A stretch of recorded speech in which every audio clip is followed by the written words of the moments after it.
First of all, I have to start with your beautiful wife, looking gorgeous. Who are you wearing? You look beautiful. This is Tom Ford. Tom Ford. I just like saying it.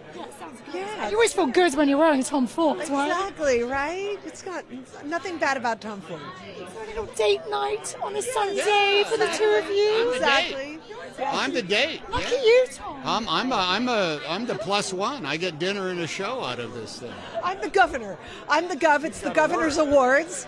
It's a great awards show because it literally is all celebration and joy because the people know they're getting an Oscar. They don't have to stress. They know they're getting an Oscar. So it's joyful and celebratory and beautiful. It's a beautiful night. Beautiful night. And a good friend of yours is being honoured this evening, Quincy. I know he was a dear friend of yours. What does he mean to you and your family? Well, because he's always been there. He's always been so kind. Like, you know, sometimes when people are as legendary as people like Quincy are, because he is always going to be legendary, they don't have the kindness and the compassion and the humanity that somebody like Quincy has. And he has always been that guy. Very kind, very open, very warm, and a friend.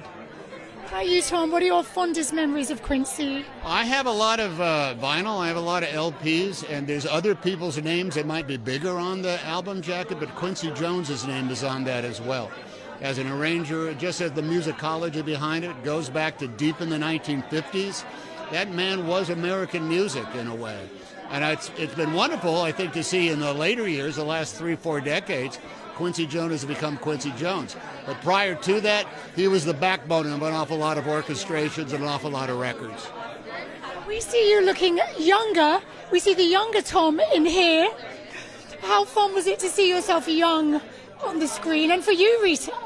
Well, it was actually incredible because when they were filming, they have two screens. There's the AI screen and then the real life screen. So you're watching him, and then and then you're seeing the AI version on the screen next to it, and it was like trippy to go back and forth between it because the technology is so incredible. But he always looks like the way he looked when I met him.